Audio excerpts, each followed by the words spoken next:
नमस्कार दोस्तों, स्वागत है आपका मेरे चैनल कथा कहानियाँ में। मैं आ गया हूँ आपके लिए एक नई कहानी लेकर, जिसका नाम है सेठ को शिक्षा। तो चलिए कहानी को शुरू करते हैं। एक बहुत धनी सेठ था। वह सुबह जल्दी उठकर नदी में स्नान करके घर आकर नित्य नियम करता था। ऐसे वह रोजाना नहाने नदी पर आता था। एक बार एक अच्छे संत विचरते हुए वहाँ घाट पर आ गए। उन्होंने कहा, सेठ राम राम। वह बोला नहीं तो बोले, सेठ राम राम।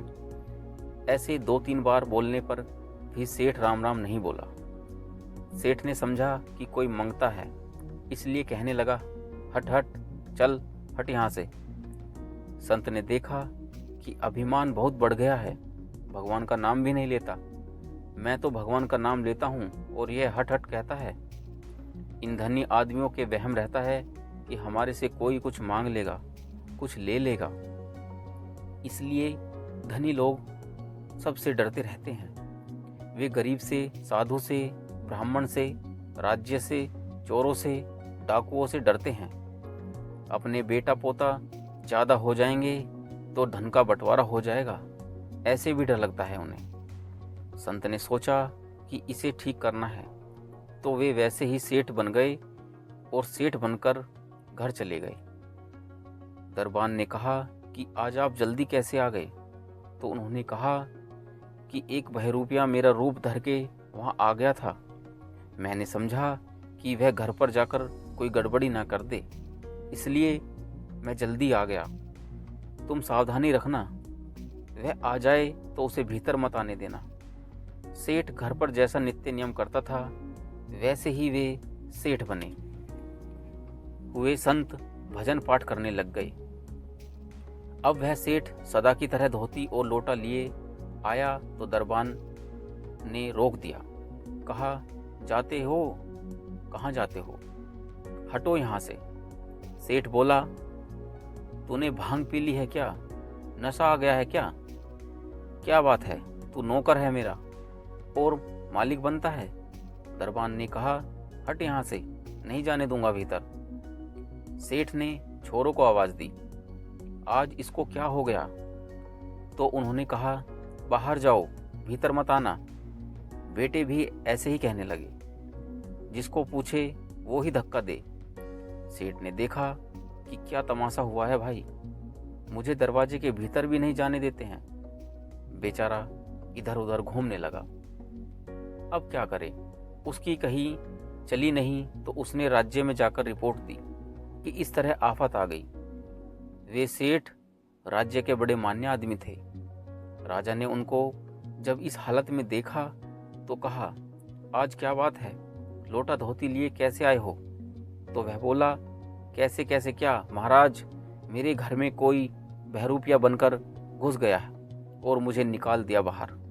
राजा ने कहा, 4 घोड़ों की बग्गी में आया करते थे, आज आपकी यह दशा। राजा ने अपने आदमियों से पूछा, कौन है वह, जाकर मालूम करो।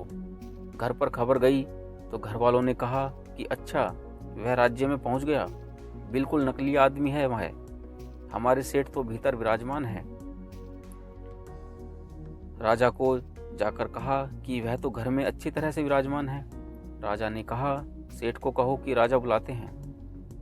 अब सेठ 4 घोड़ों की बग्गी लगाकर ठाट बाट से जैसे जाते थे वैसे ही पहुंचे और बोले, अन्नदाता, क्यों याद फरमाया, क्या बात है?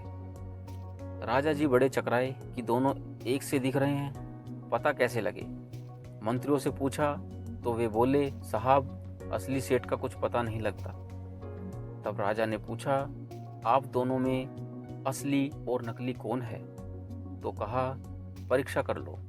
जो संत सेठ बने हुए थे उन्होंने कहा, बही लाओ, बही में जो लिखा हुआ है वह हम बता देंगे। वही मंगाई गई। जो सेठ बने हुए थे, संत थे, उन्होंने बिना देखे ही कह दिया कि अमुक अमुक वर्ष में अमुक मकान में इतना खर्च लगा, इतना घी लगा, अमुक के ब्याह में इतना खर्च हुआ। वह हिसाब अमुक बही में अमुक जगह लिखा हुआ है। वह सब का सब मिल गया। सेठ बेचारा देखता ही रह गया, उसको इतना याद नहीं था। इससे यह सिद्ध हो गया कि वह सेठ नकली है। तो कहा, कि इसे दंड दो, पर संत के कहने से छोड़ दिया।